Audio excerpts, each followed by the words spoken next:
Setiap spesies eukariota memiliki jumlah kromosom yang khas. Sel manusia tipikal misalnya mengandung 46 kromosom dalam nukleus, kecuali sel kelamin yaitu sel telur dan sperma, yang pada manusia hanya mengandung 23 kromosom. Sebagian besar sel lalat buah memiliki 8 kromosom, kecuali sel kelamin yang memiliki 4 kromosom. Nah, kemudian ada anak inti. Struktur menonjol yang dalam nukleus yang tidak membelah adalah nukleolus. Tempat RNA disintesis berdasarkan instruksi di dalam DNA dan tempat pembentukan komponen ribosom untuk aktivitas sintesis protein. Nah, struktur menonjol dalam nukleus yang tidak membelah adalah nukleolus, yang di bawah mikroskop elektron terlihat sebagai massa granula yang berwarna gelap dan serat-serat yang bergabung dengan bagian kromatin. Dalam nukleus, sejenis RNA yang disebut RNA ribosom disintesis berdasarkan instruksi di dalam DNA. Di dalam nukleus terdapat nukleoplasma, yang dimana zat cair sebagai tempat zat terlarut nukleus yang dilarutkan. Selanjutnya saya kembalikan kepada moderator. Baik, terima kasih Nabila Salwa. Selanjutnya materinya akan dibacakan oleh Nailatul Hidayah, kepadanya dipersilakan. Baik, terima kasih kepada moderator. Apakah saya sudah terdengar? Terdengar. Ya, sebelumnya saya izin off-cam karena jaringan yang tidak stabil. Ya, langsung saja. Di sini saya akan membahas tentang kompleks teori nuklir dan perannya dalam lalu lintas nukleositoplasma.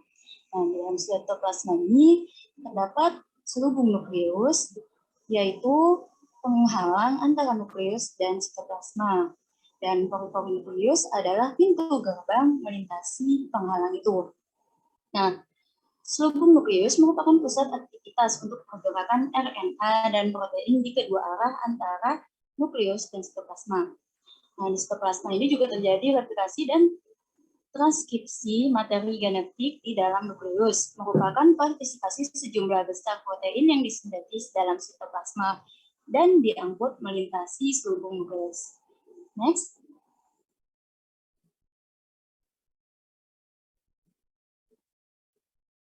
Nah, selanjutnya ada proses pengemasan DNA. Nah, kalau andaikan saja siklus ini terjadi selama 24 jam, itu bisa diandaikan 90%-nya itu terjadi pada interfase dan 10%-nya terjadi pada mitosis. Nah, dalam nukleus, DNA terorganisasi menjadi unit-unit discrete yang disebut dengan kromosom. Struktur yang membawa informasi genetik. Setiap kromosom terbuat dari materi yang disebut dengan kromatin, kompleks dari protein dan DNA. Nah, bisa dilihat di bawah pembuatan kromatin itu ada protein histol dan DNA yang selanjutnya akan membentuk menjadi nukleosom. Setelah menjadi nukleosom akan terbentuk menjadi kromatin. Dan setelah itu membentuk menjadi selenoid. Nah, selenoid ini kemudian akan memadat dan membentuk kromosom. Baik, next.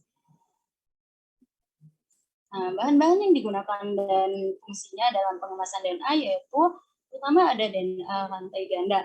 Nah, ini dari semua kromosom yang ada dalam setiap sel tubuh. Kedua, ada protein histon yaitu HI, H2A, H2B, H3, dan H4. 8 buah protein histon masing-masing terdiri dari 2 H2A, H2B, H3, dan H4 untuk membentuk protein inti tempat memulungnya rantai DNA. Dan juga ada protein histon H1 untuk mengunci DNA tetap pada golongannya. Yang terakhir ada bahan protein non-histon.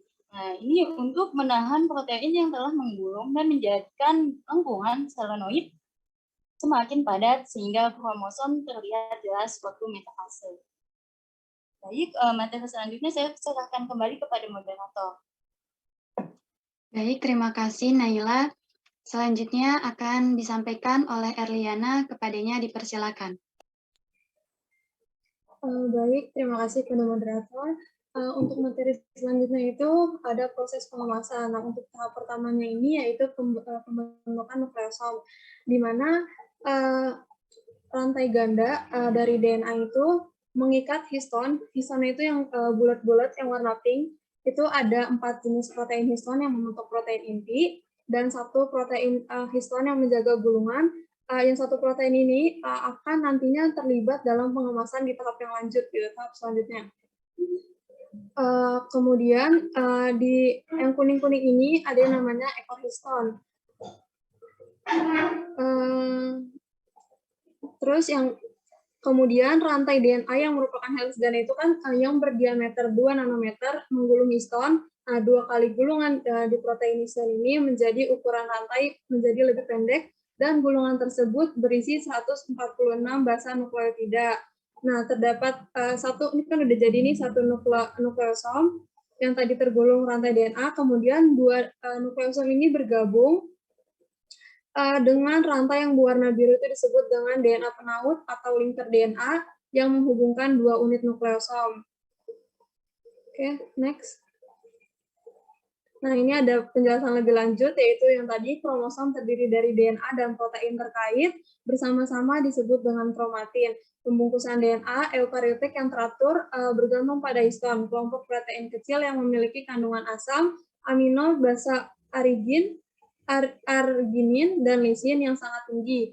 Ada 5 jenis histon, kan tadi ada 5 jenis histon, yang 4-nya itu punya 2 salinan, yang satunya enggak, itu ada H1, nah H2, H2A, H2B, H3, dan H4.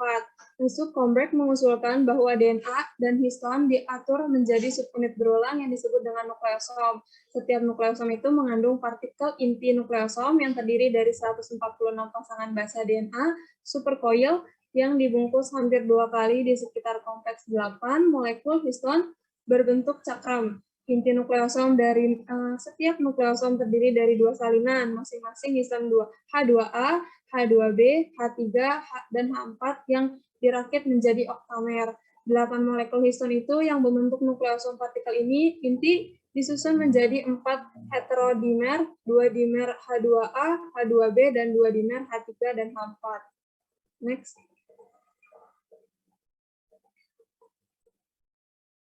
Kemudian ada ini bagaimana nukleus itu berdiameter 10 meter dapat mengemas 20.000 kali panjang DNA ini dalam batas-batasnya. Nah, perakitan nukleosom ini adalah langkah penting pertama dalam proses pemadatan. Dengan jarak nukleotida 0,34 nanometer, 200 pasang basa dari nukleosom, yaitu 10 nanometer, tunggal akan merenggang hampir 70 nanometer jika diperpanjang sepenuhnya.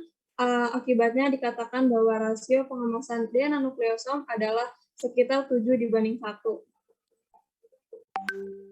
Nah, yang selanjutnya itu adalah pembentukan kromatida dari nukleosom. Pada tahap ini adalah pembentukan kromatida dari nukleosom, yaitu tingkat pengemasan DNA ini disebabkan oleh interaksi antar ekor-ekor histon, salah satu nukleosom, dan DNA linker serta nukleosom di sisi lain. Histon kelima, yaitu yang H1 tadi, terlibat dalam tingkat ini. Interaksi-interaksi ini menyebabkan serat 10 nanometer yang membentang menjadi terpumpar atau tergulung membentuk serat kromatin yang memiliki tebal kira-kira itu 30 nanometer. Jadi kan yang tadi dua dari nukleosom itu bergabung lagi membentuk namanya kromatida. Next.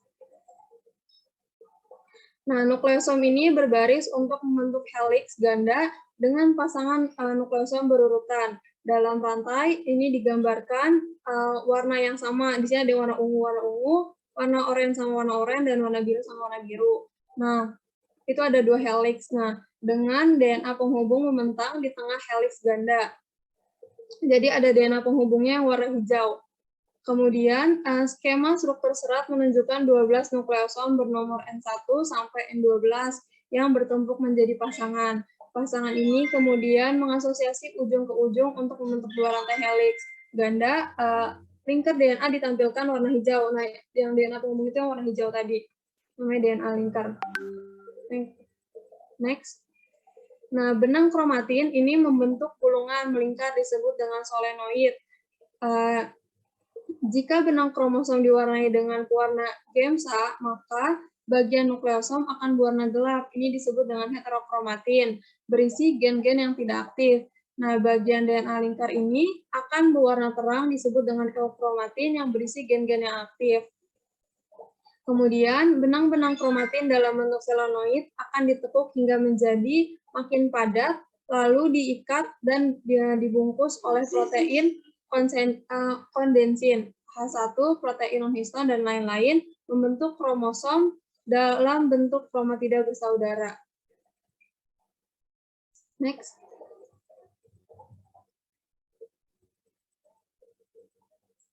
Nah, di sini kan tadi disebutkan bahwa ada heterokromatin yang berisi gen-gen yang tidak aktif. Heterokromatin itu adalah kromatin yang tetap padat selama interfase. Nah, di sini tuh dibagi menjadi dua kelas. Ada heterokromatin konstitutif, yaitu semua kromosom manusia, 1, 9, 16, dan kromosom Y berisi daerah besar heterokromatin konstitutif. Pada kebanyakan organisme, heterokromatin konstitutif terjadi di sekitar kromosom, sentromer, dan dekat telomer. Nah, untuk kelas yang satunya yaitu heterokromatin fakultatif. Contohnya itu dapat dilihat dengan membandingkan kromosom seks dalam sel mamalia betina dan sel jantan. Sel laki-laki memiliki kromosom Y kecil dan kromosom X jauh lebih besar. Next.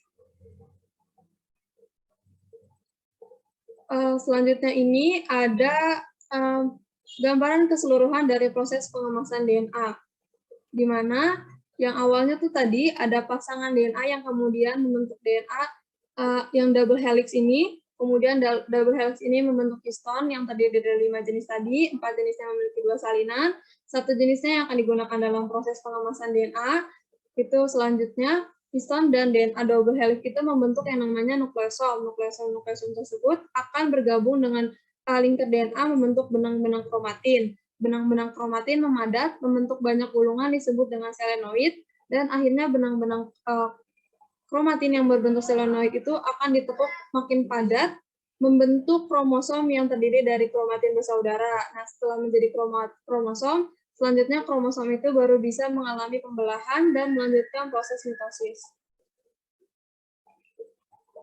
Next. Nah, di sini kan ada kromatin bersaudara. Nah, yang sebelah kanan ada apa ya? Salinannya gitu, namanya itu kromatin bersaudara. Next. Di sini ada bagian-bagian dari kromosom.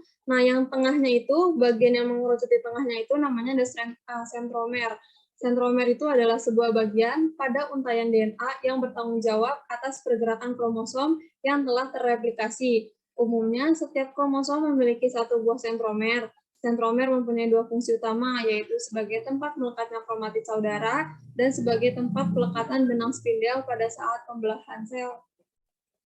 Selanjutnya itu, next. Selanjutnya itu ada telomer. Nah, telomer ini berada di ujung-ujung antar kromosom. Itu berbeda dengan kebanyakan kromosom prokaryotik yang terdiri dari molekul DNA sirkular.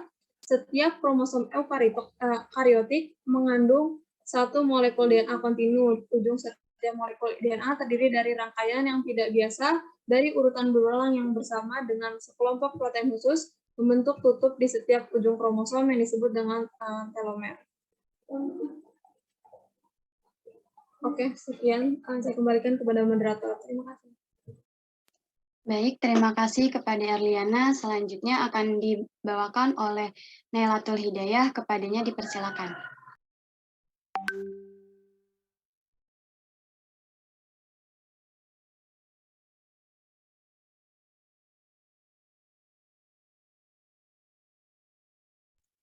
Nailatul Hidayah.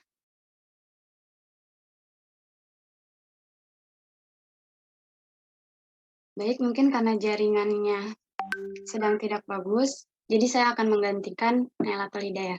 Materi selanjutnya yaitu ribosom. Ribosom merupakan struktur terkecil yang bergaris tengah 17-20 mikron. Letaknya di dalam sitoplasma, namun ada juga yang terletak di retikulum endoplasma. Semua sel hidup memiliki ribosom. Seperti yang kita tahu, ribosom itu berfungsi untuk sintesis protein yang selanjutnya digunakan untuk pertumbuhan, perkembangbiakan, atau perbaikan sel yang rusak. Nah, keberadaan ribosom secara acak tersebar di dalam sitoplasma. Ya, seperti yang sudah disebutkan, selain di sitoplasma, ribosom juga ada di retikulum endoplasma. Sel hati merupakan sel yang banyak mengandung ribosom karena sel hati terlibat aktif dalam melakukan sintesis protein. Next. Persamaan ribosom sel prokariotik dan sel eukariotik. Pengamatan yang dilakukan dengan menggunakan mikroskop elektron menunjukkan bahwa di dalam sel terdapat ribosom yang bersifat butir globular. Butir-butir ini ditemukan dalam semua sel prokariotik maupun eukariotik. Ribosom prokariotik maupun eukariotik memiliki peranan dan pola yang mirip satu sama lain, masing-masing terdiri dari subunit besar dan subunit kecil. Dalam proses sintesis protein, subunit kecil mengikat mRNA dan tRNA, sedangkan subunit besar berperan dalam proses pembentukan ikatan polipeptida. Next. Nah, ini perbedaan ribosom sel prokariotik dan eukariotik. Pada sel prokariotik, ia ada di sitosol, sedangkan pada sel prokariotik dia ada di sitosol, sedangkan pada sel eukariotik terdapat bebas di sitosol, matrik, mitokondria, stroma, kloroplas, atau menempel pada permukaan sitolik selaput retikulum endoplasma. Ini bisa dilihat perbedaannya. Pada prokariotik, ribosom prokariotik mengacu pada ribosom bebas pada prokariota, ribosom eukariotik merujuk pada ribosom besar yang memfasilitasi translasi dalam eukariota. Dan masih banyak lagi. Terus ada ribosom prokariotik terjadi secara bebas di sitoplasma, kalau eukariotik, sebagian besar ribosom eukariotik melekat pada permukaan luar nukleus dan retikulum endoplasma. Next. Nah, selanjutnya ada regulasi transkripsi. Regulasi transkripsi ini baik dari sel prokariotik atau sel eukariotik, dia sama-sama mengalami transkripsi. Transkripsi dalam sel-sel eukariotik ini dikendalikan oleh melalui pengikatan protein-protein tertentu pada sekuens regulator spesifik pada DNA. Nah, tentunya transkripsi pada sel eukariotik itu lebih rumit dan lebih kompleks daripada transkripsi yang ada di prokariotik. Terdapat perbedaan mendasar antara regulasi transkripsi pada sel prokariotik dan eukariotik. Di antaranya itu kegunaan dari si protein represor.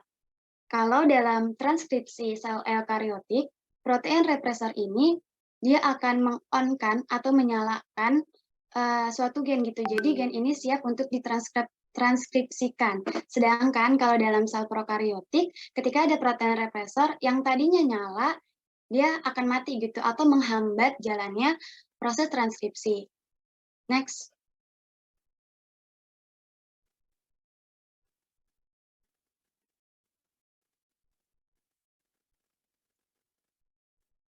Nah, ini skemanya tadi seperti yang sudah disebutkan, bahwa dalam bakterial atau prokariotik ya, ketika dia belum ditempeli sama aktivator protein atau protein represor, maka awalnya ground state-nya itu on gitu, artinya siap untuk ditranskripsikan.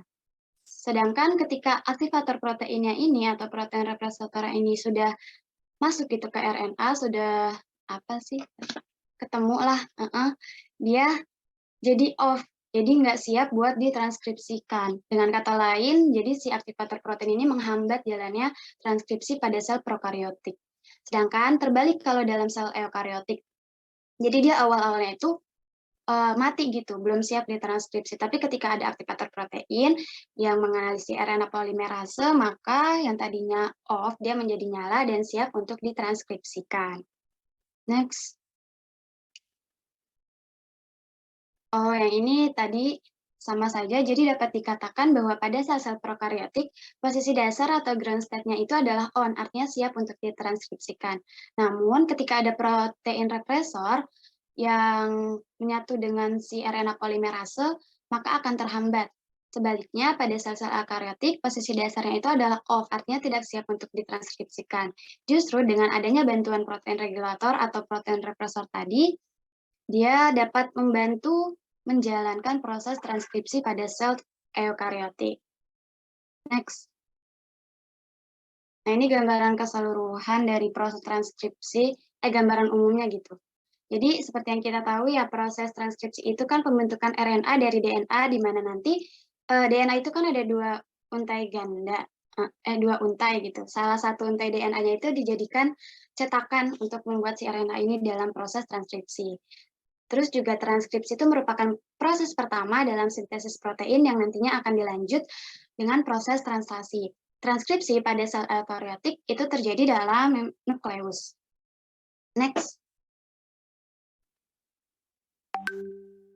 Nah, ini transkripsi pada sel prokariotik dan eukariotik. Jadi, transkripsi baik pada sel prokariotik ataupun eukariotik itu sama-sama memiliki 3 tahap utama, yakni inisiasi, elongasi, dan terminasi. Inisiasi itu merupakan pengenalan RNA polimerase kepada promotornya, terus kalau elongasi itu pemanjangan nih, seperti yang bisa dilihat di gambar ya. Kan DNA itu ada 2 untai gitu. Terus si RNA polimerase ini membuka si DNA supaya si RNA-nya bisa masuk. Si RNA ini jadi orang ketiga lah gitu kan. Nah, terus setelah lamanya proses elongasi, akhirnya lama-kelamaan nanti si RNA ini memisahkan diri membentuk mRNA yang kemudian nantinya akan dipakai untuk proses translasi. Nah, ini penjelasannya transkripsi terjadi di awal daerah promotor. Kemudian daerah DNA ditranskripsikan menjadi satu molekul RNA yang dikenal sebagai unit transkripsi. Transkripsi pada prokariotik dan eukariotik sama-sama membutuhkan enzim. Ya, namun yang saya baca ada perbedaan pada enzim yang digunakan. Kalau pada sel prokariotik itu yang digunakan adalah RNA polimerase saja. Sedangkan kalau dalam sel eukariotik itu nantinya ada 3 enzim, ada 3 RNA polimerase yang digugakan dalam fase transkripsi itu adalah RNA polimerase yang kedua. Nah, next. Ekspresi gen pada prokariotik.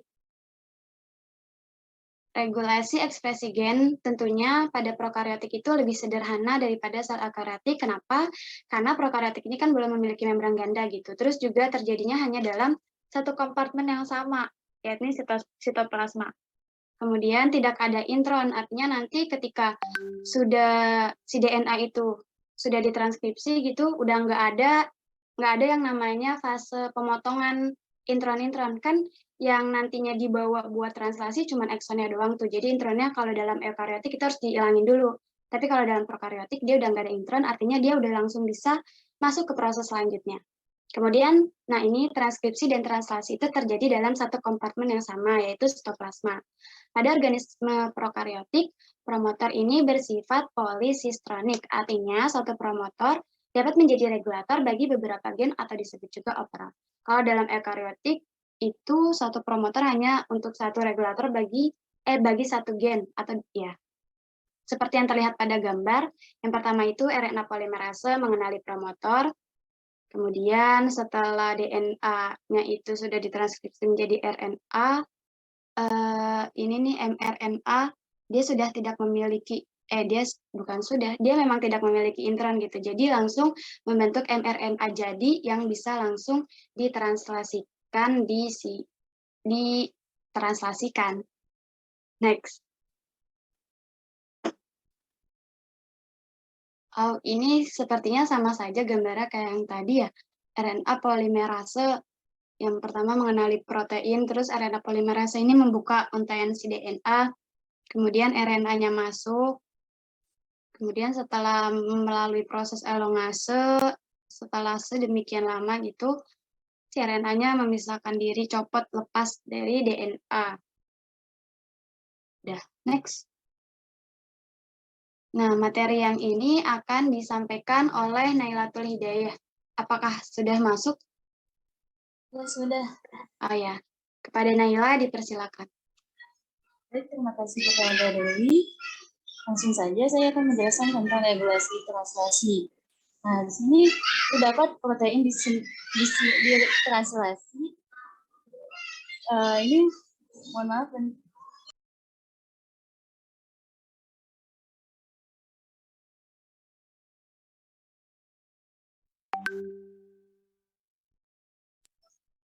Nah, mohon maaf, lanjut lagi.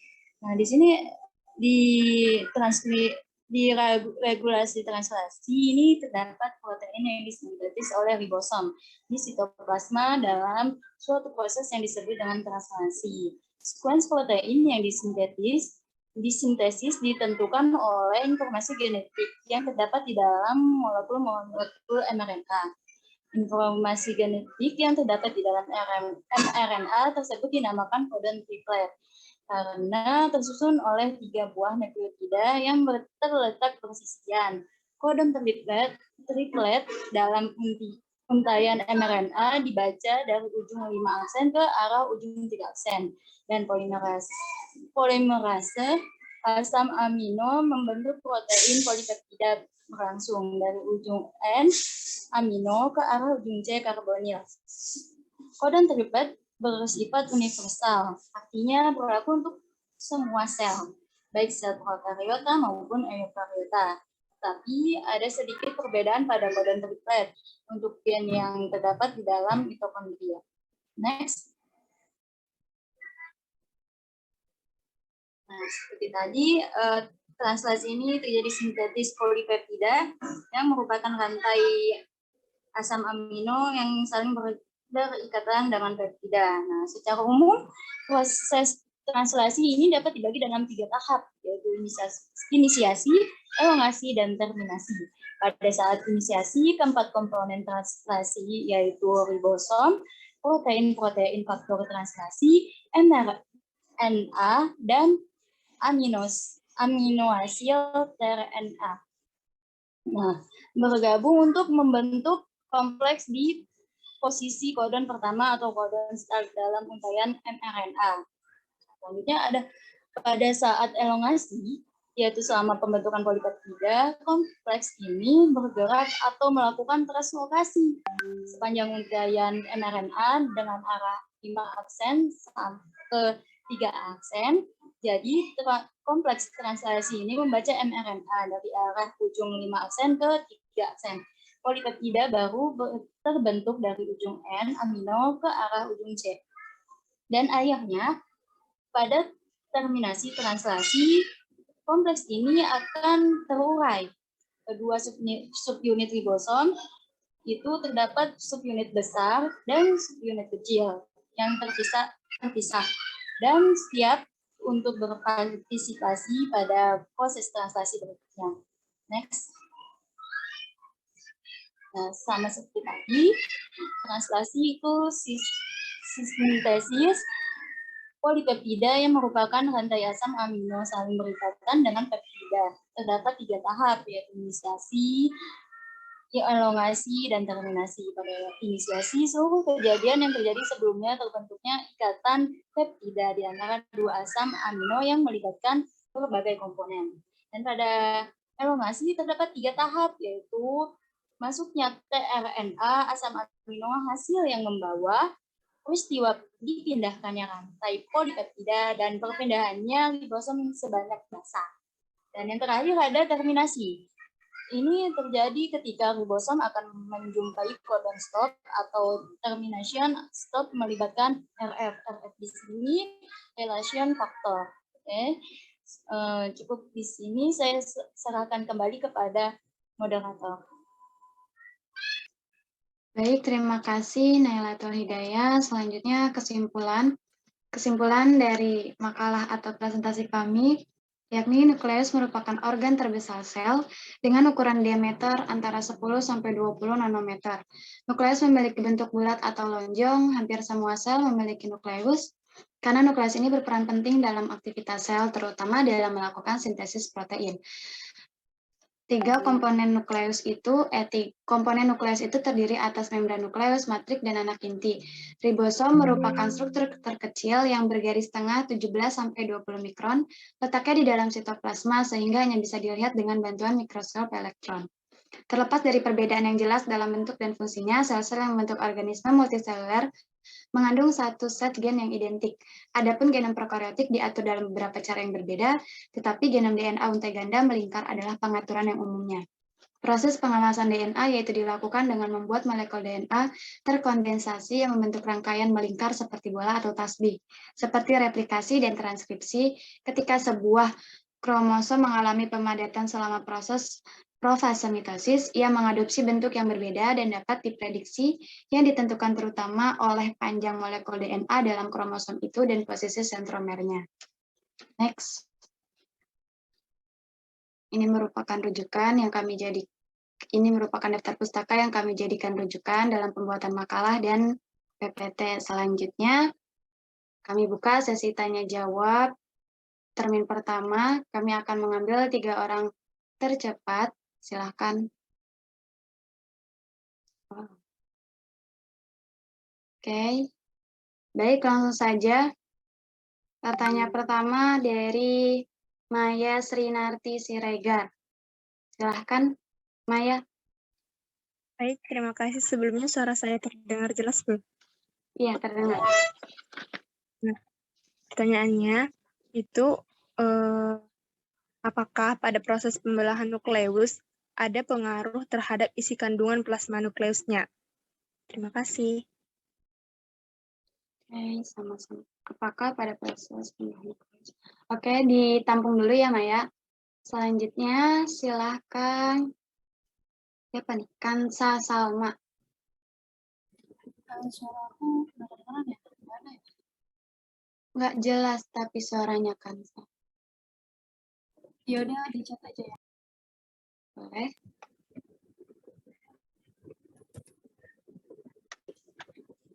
Apakah DNA bisa cacat? Jika iya, apakah DNA yang cacat tetap melalui proses seperti kromatin dan lain-lain seperti yang tadi dijelaskan? Oke, terima kasih Kansa. Pertanyaannya kami tampung dulu. Kemudian yang ketiga itu dari Nurhaliza Alia. Kepadanya dipersilakan.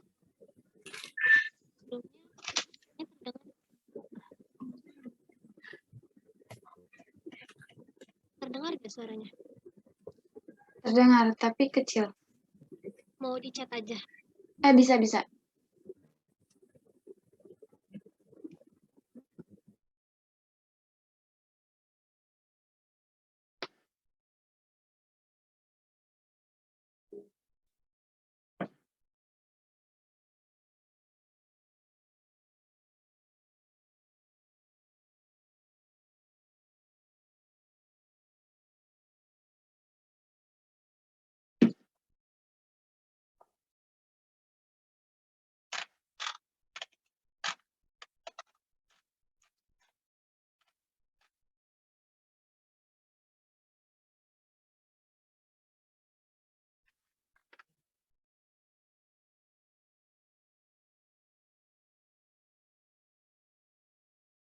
Apakah sudah, Alia? Oh, itu. Nukleus pada prokariot itu kan namanya nukleoid. Nah, apa sih perbedaan antara nukleus dan nukleoid itu apa? Oke, baik. Terima kasih, Nurhaliza. Sebelumnya, izin untuk berdiskusi dahulu, Ibu dan teman-teman.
Baik, pertanyaan dari Kansa akan dijawab oleh Erliana. Kepadanya dipersilakan.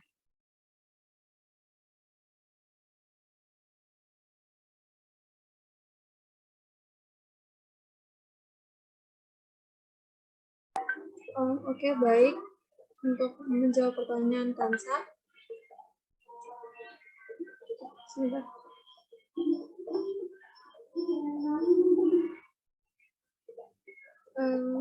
Kan tadi pertanyaannya apakah DNA bisa cacat? Jika iya, apakah DNA yang cacat tetap melalui proses seperti kromatin dan lain-lain seperti yang dijelaskan? Jadi DNA itu bisa cacat. Nah, terus apabila ada kesalahan atau kerusakan dari DNA, itu sel itu punya dua pilihan. Ada kesalahan yang pertama itu kesalahan tersebut diperbaiki dengan cara mengaktifkan DNA repair.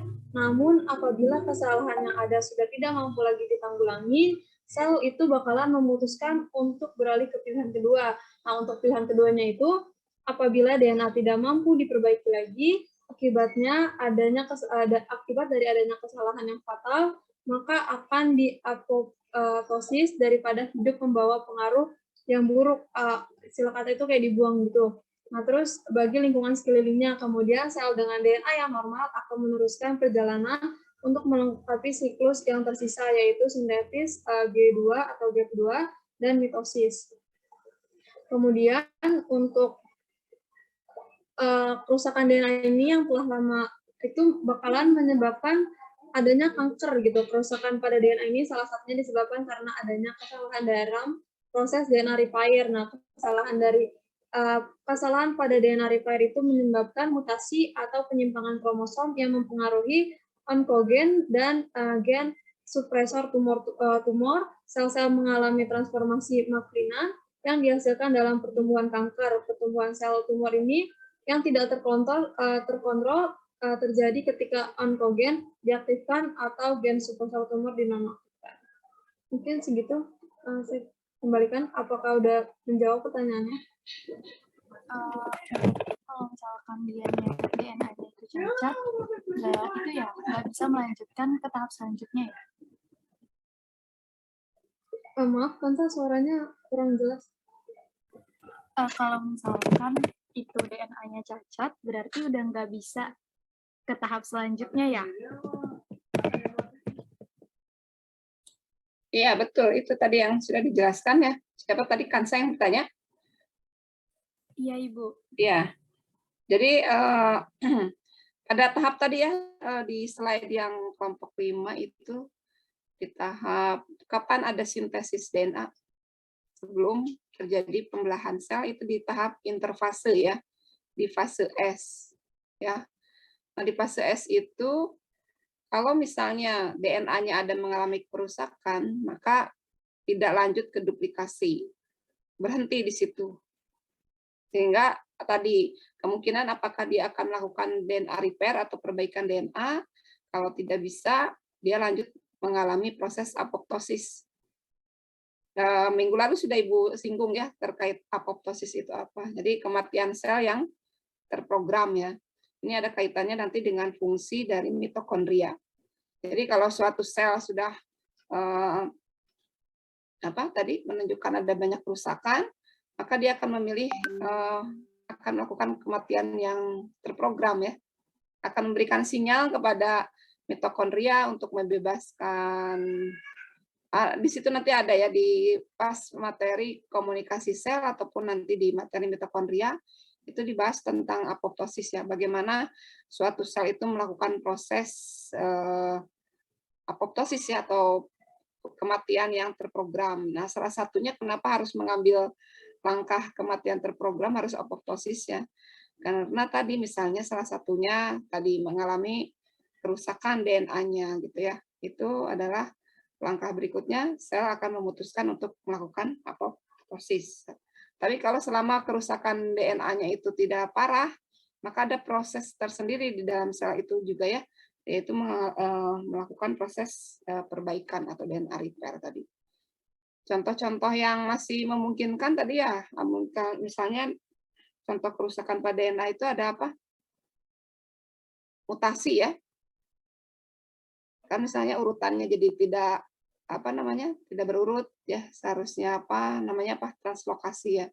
Terus ada delesi atau apalagi macam-macam ini ya, pada gangguan pada urutan DNA. Nah, kalau misalnya sangat parah sekali, maka itu tadi yang kedua, melakukan apoptosis.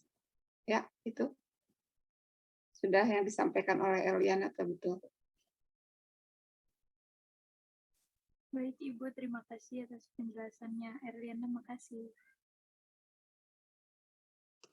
Baik, selanjutnya pertanyaan dari Maya, apakah proses pembelahan nukleus mempengaruhi terhadap isi kandungan dari nukleus itu? Izin menjawab.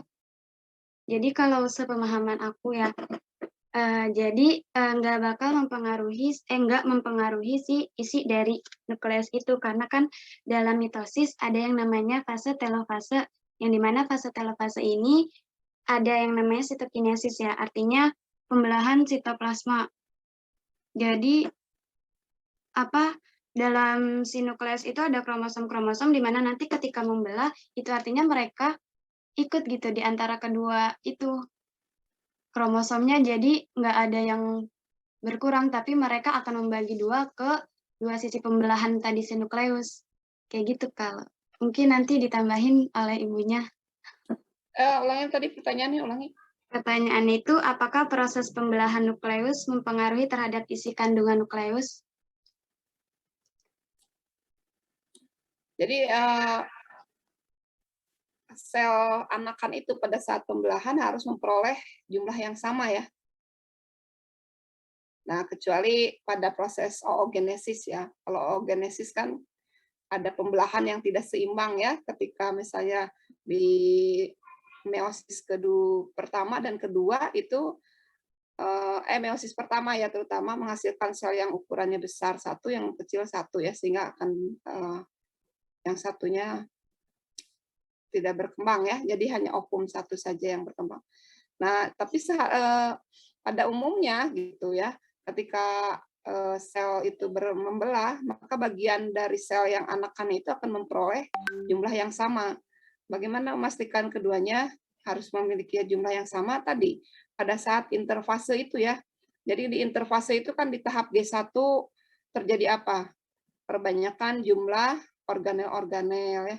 Di fase S itu terjadi duplikasi DNA.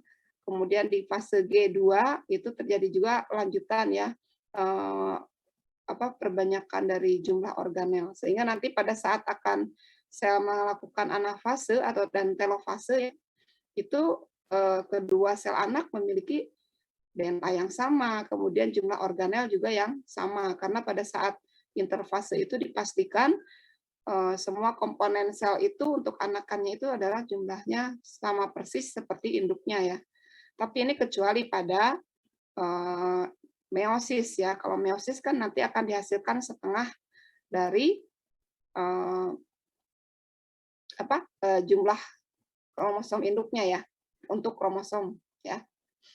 Tapi kalau untuk yang sel sel tubuh gitu ya, autosom itu ketika membelah mitosis, maka dipastikan kedua sel anak itu akan memperoleh jumlah yang sama gitu, jadi sama persis dengan induknya. Makanya itu ada tahap interfase itu di situ ya, untuk penyiapan organel, penyiapan DNA-nya gitu ya.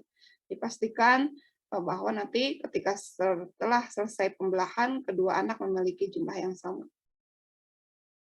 Tapi kecuali tadi ya ada kasus yang di oogenesis ya. Kalau oogenesis tidak sama seperti spermatogenesis.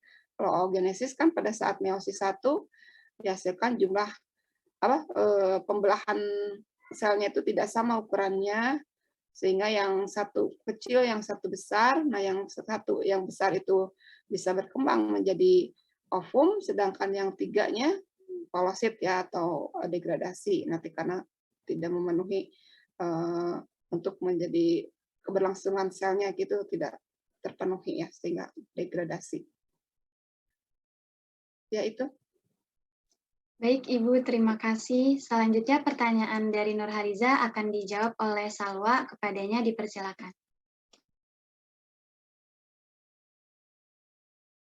Oke, baik. Dari pertanyaannya Alia, nukleus pada protein itu kan namanya nukleoid. Nah, apa sih perbedaan antara nukleus dan nukleoid itu? Perbedaannya itu Nukleus ini itu adalah struktur di mana eukariota menyimpan materi genetik mereka, sementara nukleoid itu adalah tempat di mana prokariota menyimpan materi genetik mereka. Kemudian, nukleus berukuran besar dan terorganisasi dengan baik, sedangkan nukleoid berukuran kecil dan buruk dalam organisasi.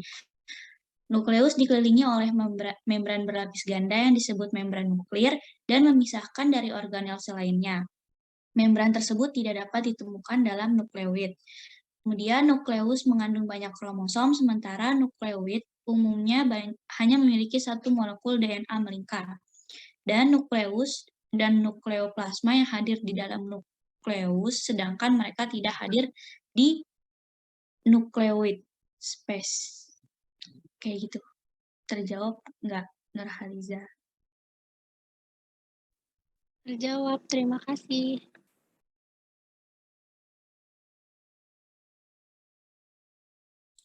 Ya, karena si nukleoid itu hanya mirip-mirip inti gitu kan, itu yang membedakan antara prokariot dan eukariot. Jadi tapi di prokariot itu tetap ya ada materi protein ya yang melindungi si DNA-nya. Jadi makanya disebut daerah DNA yang agak padat itu ya, seperti melindungi DNA-nya itu disebut dengan nukleoid gitu. Tapi tadi sudah disebutkan ya perbedaan-perbedaannya. Jadi istilah nukleoid itu hanya sebagai mirip inti. Beda dengan tadi struktur inti yang sudah dipaparkan oleh kelompok 5 ya. Tadi struktur gambarnya juga tadi sudah ada ya di slide yang ditunjukkan. Baik, karena pertanyaan tadi sudah terjawab, kami buka sesi kedua. Selanjutnya, boleh dari Sania Dwi Septiani, silahkan ajukan pertanyaannya. Baik, terima kasih kepada moderator. Saya izin bertanya, apa perbedaan yang paling mendasar pada regulasi transkripsi dan translasi? Itu saja, terima kasih. Terima kasih juga Sania. Ditanggung dulu ya pertanyaannya. Kemudian boleh Amelia Putri. Baik, terima kasih moderator. Sebelumnya maaf izin off-cam. Izin bertanya mengenai ribosom. Seperti yang kita ketahui kan bahwa fungsi ribosom dalam sel salah satunya yaitu tempat sintesis protein. Ribosom menyusun urutan asam amino menjadi peptida sesuai cetakan dalam RNA messenger atau mRNA. Lalu pertanyaannya, mengapa jika mengalami kesalahan transkripsi oleh RNA transfer dapat menimbulkan kesalahan pembentukan protein? Terima kasih. Ya, baik. Terima kasih atas pertanyaannya. Kemudian yang terakhir dari Afrila Swaibah, silahkan. Terima kasih kepada moderator. Pertanyaan saya, mengapa kesalahan transkripsi oleh RNA transfer dapat menimbulkan kesalahan pembentukan protein? Oke, baik. Terima kasih. Sebelumnya kami izin berdiskusi dahulu untuk menjawab.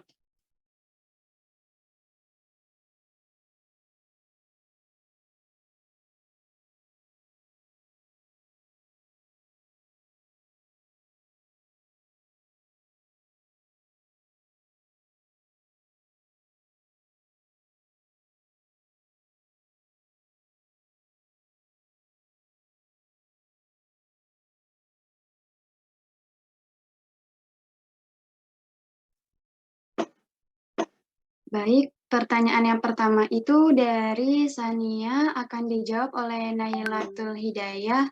Kepadanya dipersilakan. Baik, untuk pertanyaannya Tania, saya akan menjawab perbedaan antara transkrip dan translasi ya. Nah, pada tahap translasi ini sesuai dengan namanya adalah proses pencetakan atau penulisan ulang DNA menjadi mRNA. Sedangkan pada tahap translasi adalah angka menerjemahkan kode mRNA oleh tRNA menjadi urutan asam amino. Itu cukup dari saya. Apakah jelas, Sania? Iya, sudah jelas, Naila. Terima kasih. Baik, apakah Ibu ada yang ingin ditambahkan, Ibu? atau di akhir saja? Ya, di akhir dulu. Nah, baik. Lanjut ke pertanyaan dari Amelia Putri. Tadi pertanyaannya itu,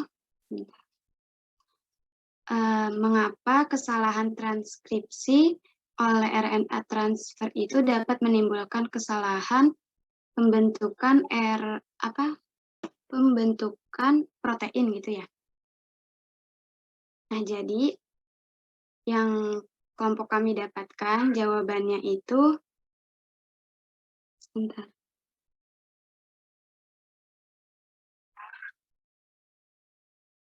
Kesalahan transkripsi oleh RNA transfer dapat menimbulkan kesalahan pembentukan protein.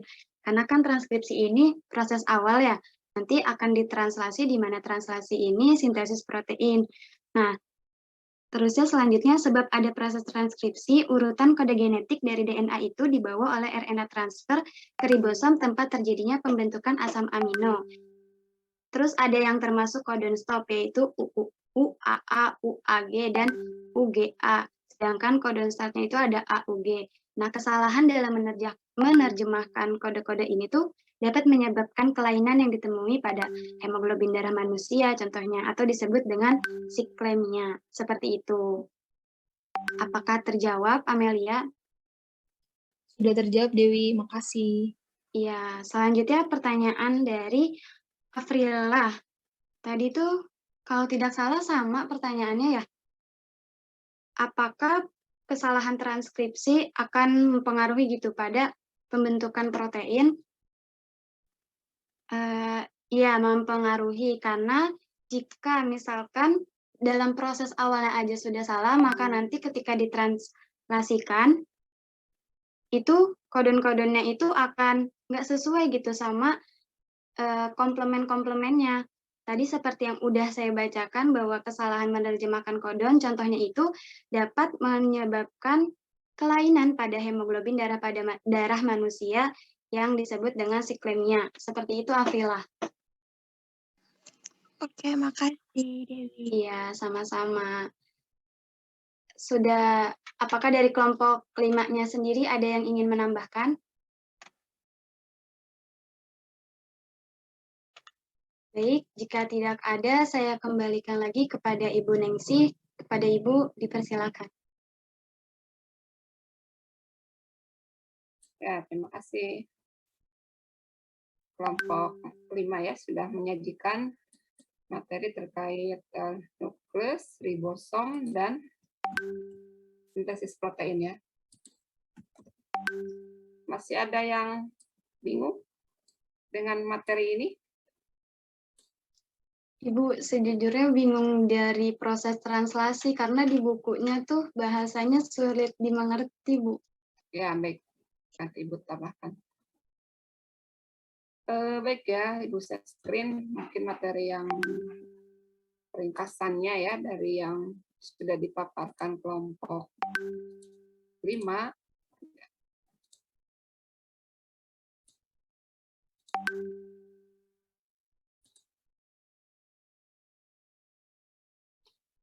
Sudah terlihat? Sudah, Bu. Ya. Jadi ini inti atau nukleus ya. Tadi sudah di awal disebutkannya. Nah ini ya.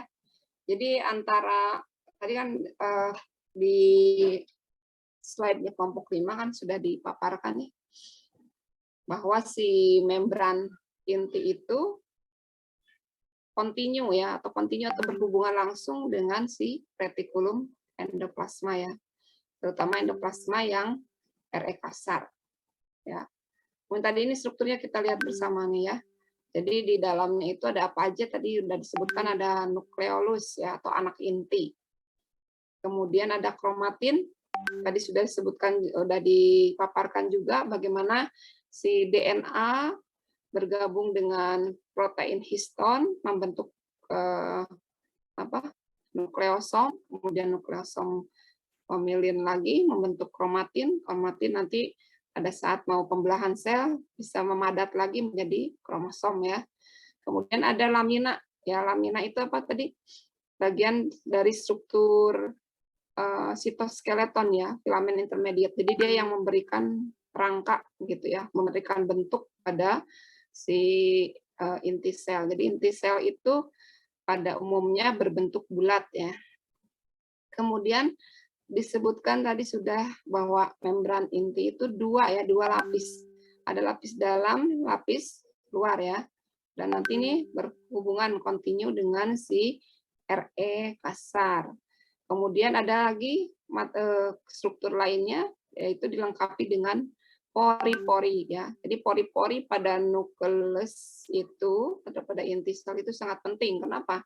Karena ini fungsinya untuk lalu lintas zat ya dari dalam inti sel keluar atau ke sitoplasma.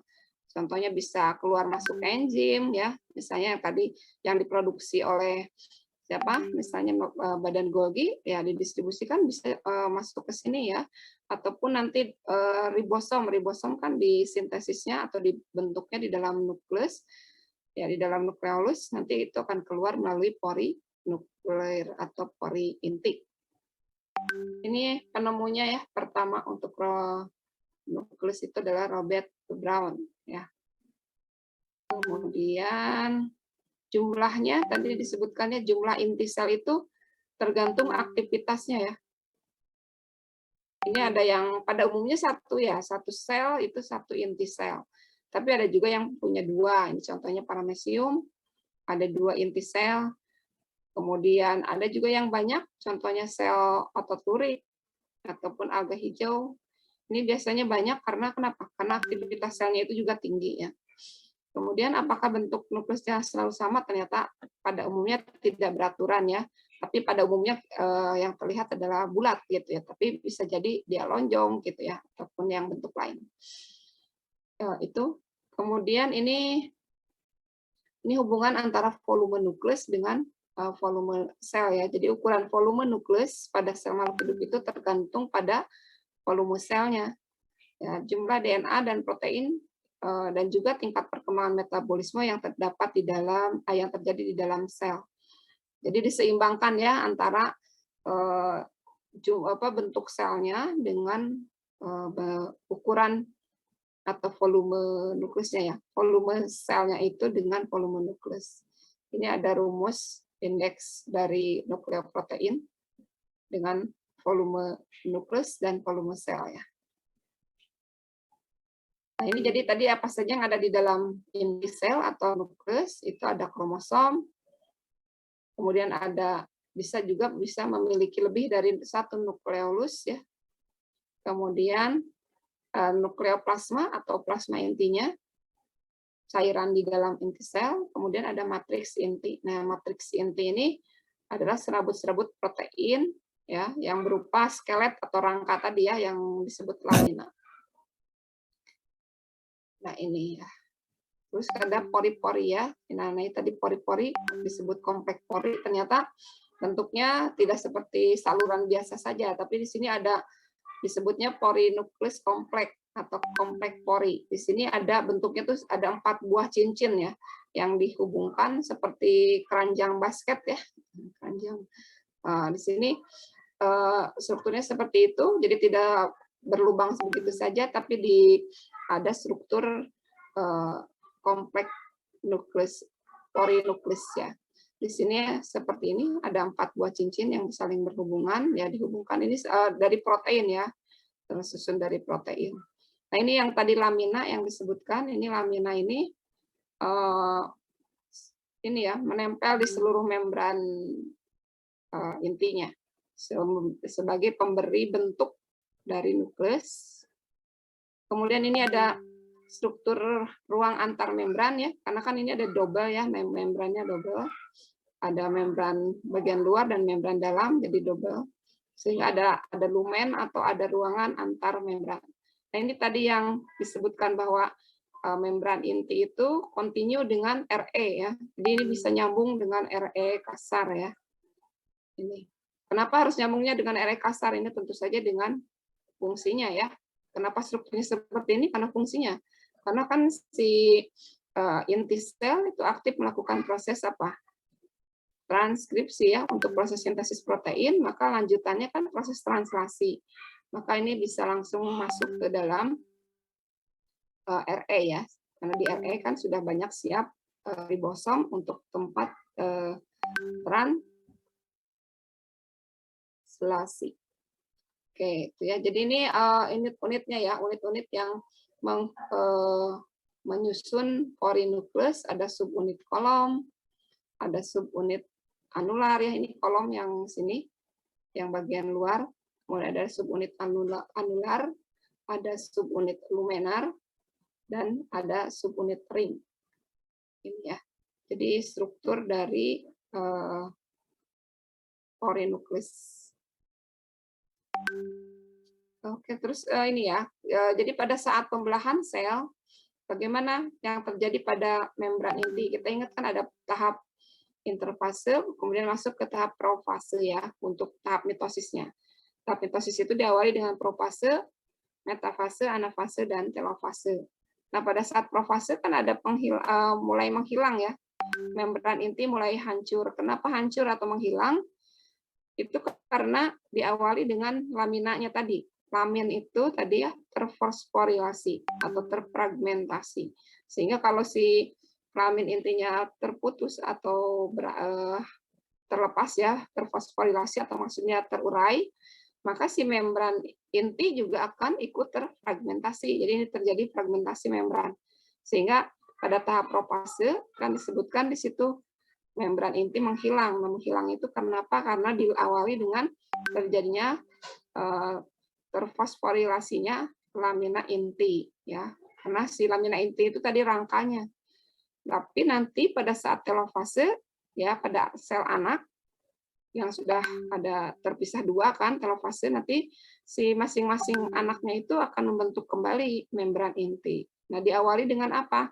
Dengan lamin inti juga ya. Lamina intinya itu akan mengalami desfosforilasi sehingga akan terbentuk lagi membran inti. Jadi ini proses menghilangnya dan terbentuknya membran inti ya pada saat proses pembelahan sel. Ini tadi sudah dijelaskan oleh kelompok 5 ya, bagaimana si DNA itu berikatan dengan protein histon. Tadi ada 4 macam protein histonnya, kemudian melilit ya, membentuk nukleosom, nanti nukleosom membentuk solenoid dulu, baru kromatin, baru nanti kromosom ya. Ini bagaimana cara pengemasan DNA menjadi kromosom. Itu ya tadi. Terus tadi juga di kelompok 5 sudah lebih jelas lagi dijelaskan ada bagian apa? Heterokromatin, ada eukromatin ya. Biasanya yang eukromatin itu di bagian yang sini ya, yang bukan yang bebas gitu ya. Tapi yang bagian daerah sentromer itu yang heterokromatin, di mana DNA-nya itu benar-benar tidak bisa direplikasi ya atau diduplikasi. Oke, kemudian ini sudah ya. Mungkin tadi yang tahap ini tadi tahap pengemasan. Ini juga tadi sudah dijelaskan kelompok 5 ya, terkait protein histon, bagaimana dia mengemas DNA. Tidak perlu, ini ya tadi yang heterokromatin. Mungkin tadi yang pertanyaan yang transkripsi ya, tadi sudah dijelaskan. Kalau pada prokariotik, kan dia tempatnya sama ya, sama-sama di sitoplasma, tapi kalau pada eukariotik, transkripsi itu terjadi di dalam inti sel, translasinya di sitoplasma. Kemudian kalau di sini, di eukariotik, hasil transkripsi itu bukan mRNA, tapi pre-mRNA. Tapi kalau di prokariotik, dia langsung ya, setelah DNA-nya ditranskripsi, langsung hasilnya adalah RNA, mRNA. Karena apa tadi? Bedanya karena kalau di protein, kalau di prokariot itu tidak ada apa? Intron ya. Kalau di DNA, kalau di mRNA di sini masih ada intron, sehingga makanya disebutnya pre-mRNA, belum jadi mRNA-nya belum jadi. Harus dihilangkan dulu si intron-intron tadi melalui proses apa? Penghilangan ya. Ada RNA splicing namanya. Kalau Anda baca, ya, jadi di situ dihilangkan dulu intronnya. Baru kalau sudah jadi RNA, bisa keluar melalui polinukleus, nanti siap ditranslasi. Nah, tadi ada perbedaan ya, tadi kapan on-nya dan off-nya ya. Jadi kalau transkripsinya di prokariot itu bisa langsung terjadi karena dia sudah posisi on ya, si DNA-nya itu sudah siap di transkripsi. Tapi kalau di eukariot itu ada tahapan dia karena masih dalam posisi off. Tadi ada istilah promotor. Apa itu promotor? Promotor itu apa? Ada promotor, ada faktor transkripsi, ada RNA polimerase. Jadi promotor itu adalah apa? Daerah di nukleotida ini ya, di nukleotida yang bisa mengenali RNA polimerase ya. Ditandai dengan apa? Di mana di promotor itu mulai di mana? Kalau di eukariot itu ada disebut namanya nih tata box. Kenapa disebut tata box? Karena ini basa nitrogennya itu antara DNA apa nih? Pasangan DNA-nya itu kalau yang bawahnya disebut apa? Ya, ini kan membentuk ini ya, timin adenin gitu ya. Nah, ini ditandai dengan ini. Kalau kita menemukan urutan DNA-nya, basa nitrogennya itu pada DNA-nya seperti ini, itu disebut dengan daerah promotor ya, sampai dengan start point-nya. Start point-nya apa? AUG ya. Kalau pada ATG ya, sorry. Pasangannya dengan AUG apa? Itu kan start codonnya ya. Start codon kalau pada mRNA yang terbentuk dimulai dengan AUG. AUG itu hasil menyalin dari apa? Dari timin. Dari apa lagi?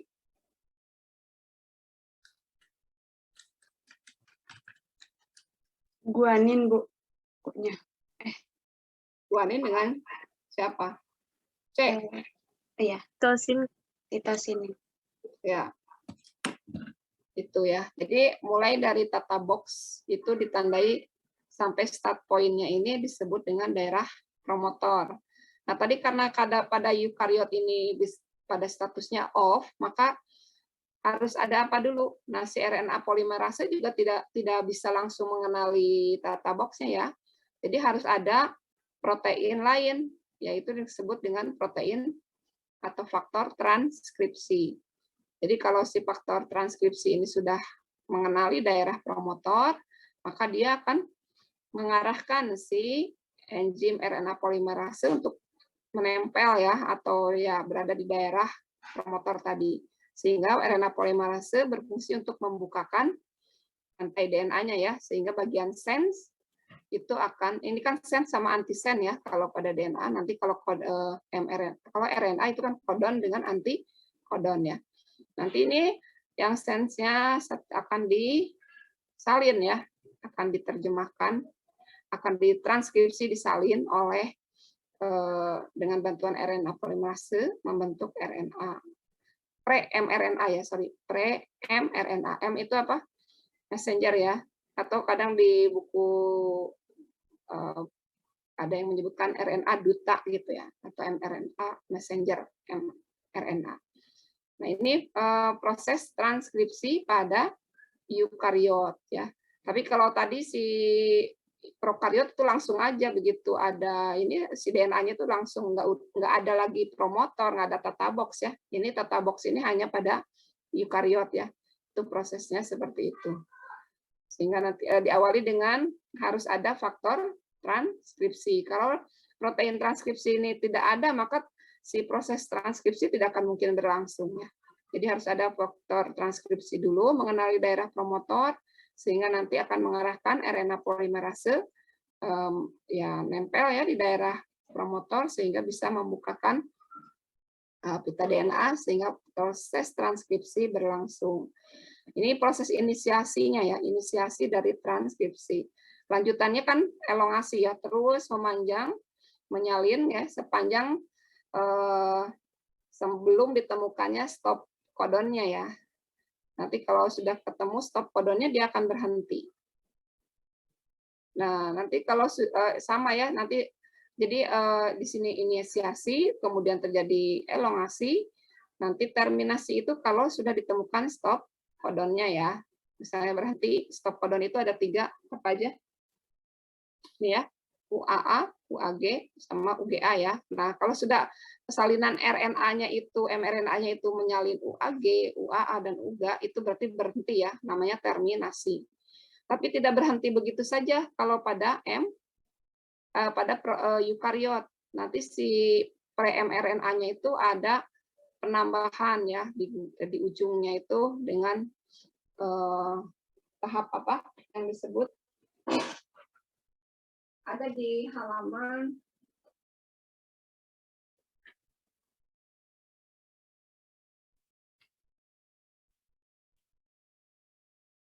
ada penambahan ekor A disebutnya ya.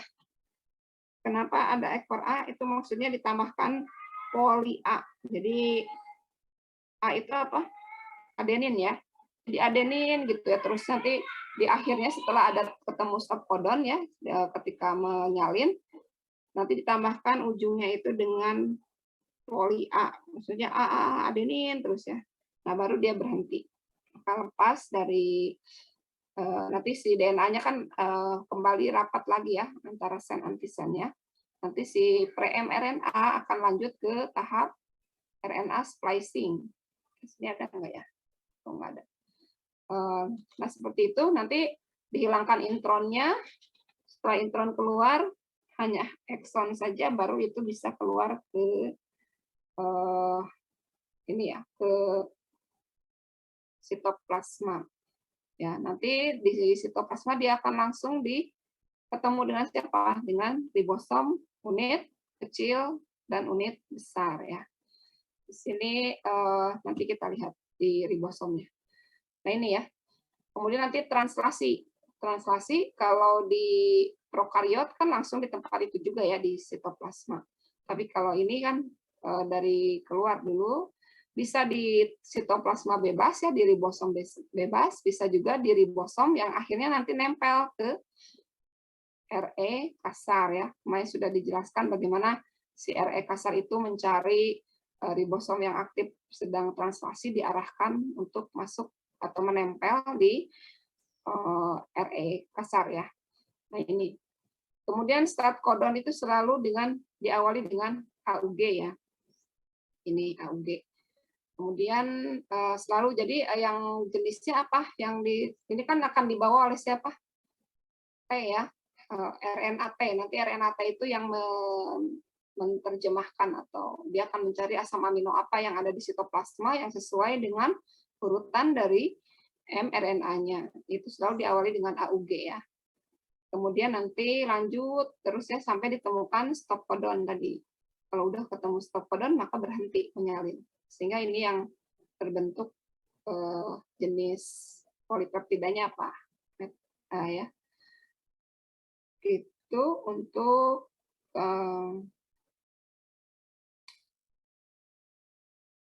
nah ini yang tadi ujung 3 sama 5 sama 3 udah paham ya. Jadi maksudnya kan kalau nah ini selalu ya di yang ini nih ya. Jadi rantai yang diterjemahkan itu selalu rantai yang ujungnya 3 ke 5 ya. Kenapa ini menunjukkan 3, 5 itu apa? Ini di sini penjelasannya. Jadi di nukleotida itu ya, kan apa nukleotida itu? Dia terdiri dari gula, kemudian fosfat dan apa nih? Gulanya ya, gugus gulanya. Gugus gulanya ini di rantai keberapa? Di titik kelima nih dia mengikat fosfat ya.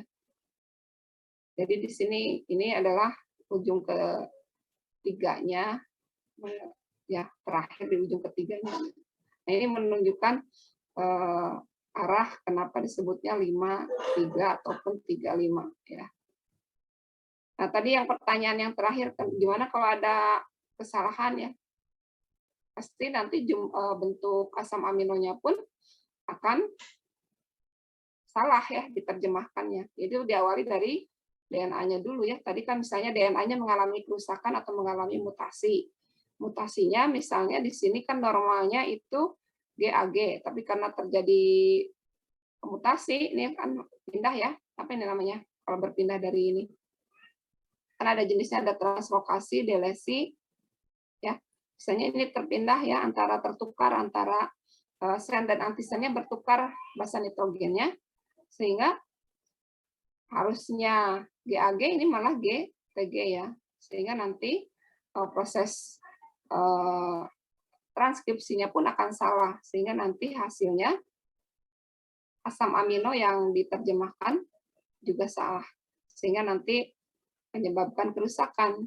Contohnya ini pada yang penyakit ini ya, terbentuk bentuk sel darah merahnya itu menjadi bulan sabit. Oke, ya. Terus tadi yang ribosom ya, satu lagi ingin menunjukkan yang ribosom. Jadi ribosom pada prokariot dan eukariot itu berbeda ya dari sisi ukuran. Apalagi kalau bentuknya mirip ya, sama gitu, ada ribosom unit besar dan ribosom unit kecil ya. Kemudian, nah di struktur yang unit kecil itu ada apa saja? Di sini ada tempat pengikatan mRNA ya. Tadi kan nanti kalau mRNA-nya keluar dari, kalau pada eukariot ya, kalau sudah ada mRNA yang siap ditranslasi, maka dia akan langsung ini ada daerah pengikatan mRNA ya pada unit kecil. Sedangkan pada unit besarnya ada bagian-bagian yang menunjukkan untuk proses exit site atau bagian keluarnya dari tRNA ya, nanti kan tRNA akan menerjemahkan. Ini ada A site tempat masuknya, ini ada P site tempat awal ya, inisiasi dari translasi. Nanti ini exit site-nya dari si tRNA. Ini sejarahnya nanti Ibu share ya, bisa dibaca. Nah ini jadi bedanya hanya ukurannya saja ya. Jadi kalau di prokariot itu disebutnya 70S, S itu satuannya apa? Sebutnya Svedberg ya. Svedberg itu daya endap ya, itu daya endap ini kan berdasarkan dia disentrifugasi kemudian daya endapnya berapa gitu ya. Ini unit besar, unit kecilnya ini tidak menunjukkan penjumlahan ya, ini 30 tambah 50 bukan ya. Jadi si 70S ini kalau bergabung ini 70S, tapi kalau dipisah unit besar itu sebesar 50S, kemudian yang kecilnya 30S. Tapi kalau yang eukariot itu ini yang besarnya itu 60S dan yang kecilnya itu 40S. Ini tadi ya kan ribosom itu membawa apa? Dia membawa namanya rRNA. Ini tadi rRNA ini dibentuk di mana? Di nukleolus ya. Jadi dia membawa 50 jenis protein beserta rRNA-nya. Itu ya untuk jadi ada di sini jumlah protein yang disebutkannya ada 50 protein, ada 33 protein. Ini ya, berikutnya. Jadi ini perbedaan ribosom pada prokariot dan eukariot. Ya. Oke, itu mungkin ya. Ibu ingin nunjukin proses itu aja satu dari sebentar.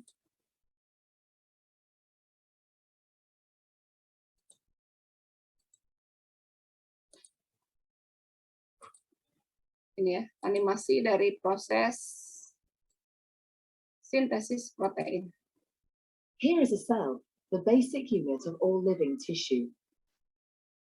In most human cells, there is the structure called the nucleus. The nucleus contains the genome, In humans, the genome is split between 23 pairs of chromosomes. Each chromosome contains a long strand of DNA, tightly packaged around proteins called histones. Within the DNA are sections called genes. These genes contain the instructions for making proteins. When a gene is switched on, an enzyme called RNA polymerase attaches to the start of the gene. It moves along the DNA, making a strand of messenger RNA out of 3 bases in the nucleus. The DNA code determines the order in which the 3 bases are added to the messenger RNA. This process is called transcription.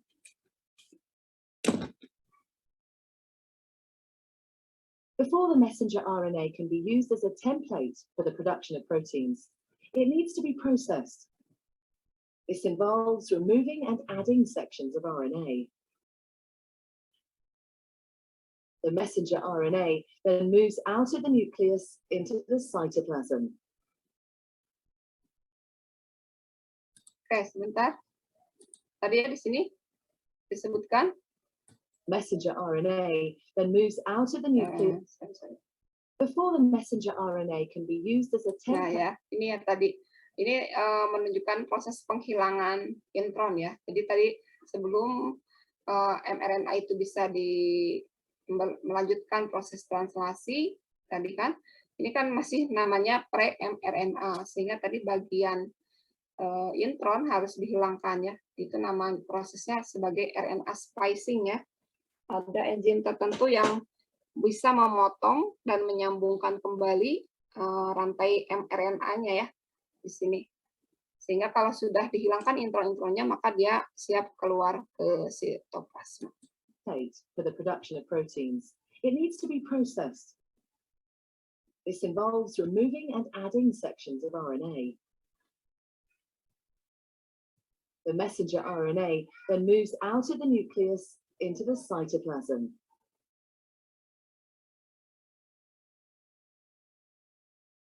Protein factories in the cytoplasm, called ribosomes, bind to the messenger RNA. The ribosome reads the code in the messenger RNA to produce a chain made up of amino acids. There are 20 different types of amino acids. Transfer RNA molecules carry the amino acids to the ribosome. The messenger RNA is read 3 bases at a time. As each triplet is read, a transfer RNA delivers the corresponding amino acid. Ya, ini tadi ya prosesnya.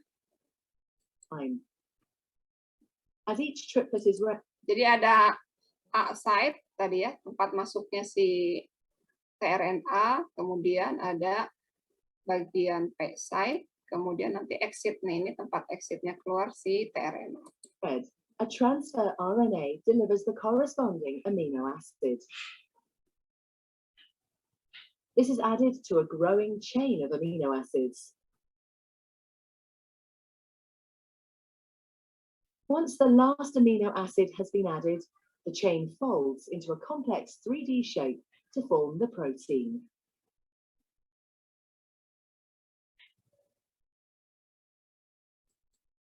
Oke ya, itu proses dari sintesis proteinnya, mulai dari translasi sampai ke transkripsi sampai ke translasi ya di sitoplasma. Mungkin ada gambar lain yang bisa dilihat yang agak pelan.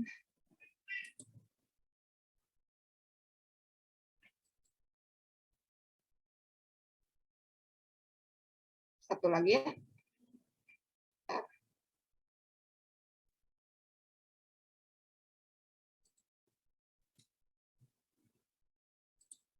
Translation is initiated. Satu lagi sebelum kita akhiri.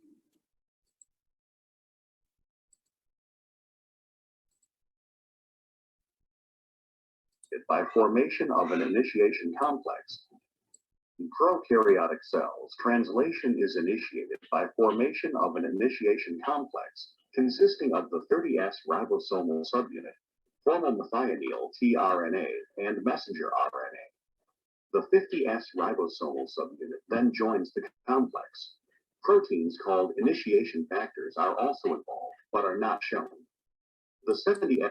Ya, jadi ini di translasi juga sama ya. Jadi ada proses inisiasi, ada elongasi dan terminasi. Nah, pada saat tadi kan sudah disebutkan ya di ribosom itu ada bagian A site, ada P site, kemudian ada exit site ya.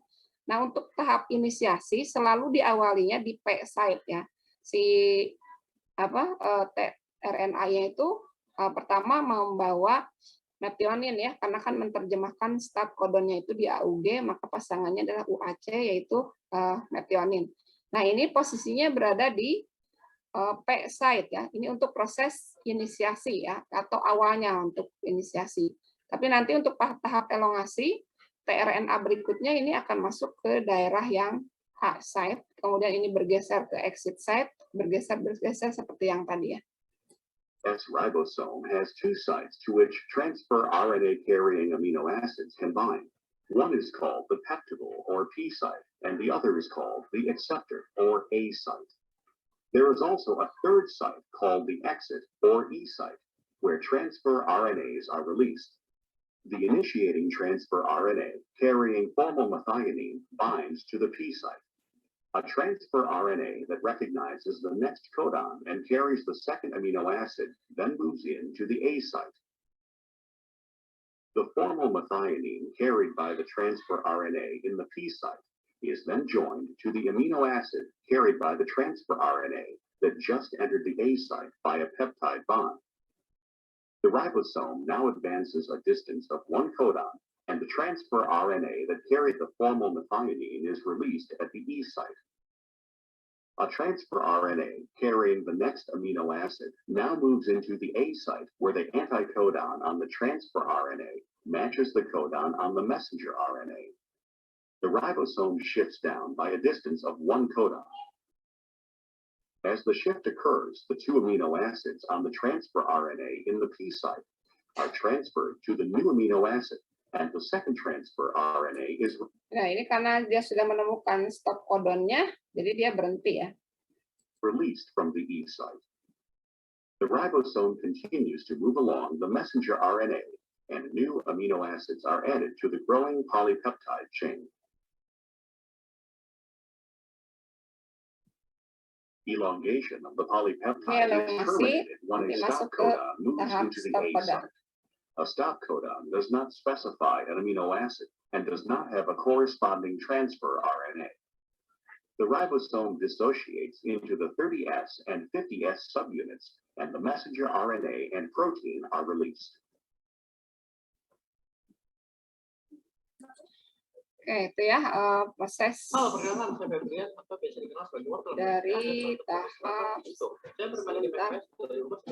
apakah saya jago? Tentu tidak dong. Kan sebagai MFPS saya adalah seorang. Oke, itu ya gambaran animasinya untuk proses sintesis protein. Mungkin cukup ya untuk hari ini. Terima kasih kelompok 5.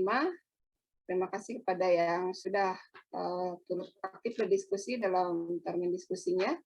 Nanti slide yang dari Ibu akan upload di GCR dan link animasi tadi juga ya, yang dari YouTube Ibu upload. Terima kasih semuanya. Ibu akhiri. Wassalamualaikum warahmatullahi wabarakatuh. Waalaikumsalam warahmatullahi wabarakatuh. Terima kasih, Ibu. Terima kasih, Ibu. Sama-sama. Jangan lupa isi daftar hadir di link yang sama. Sudah. Ibu.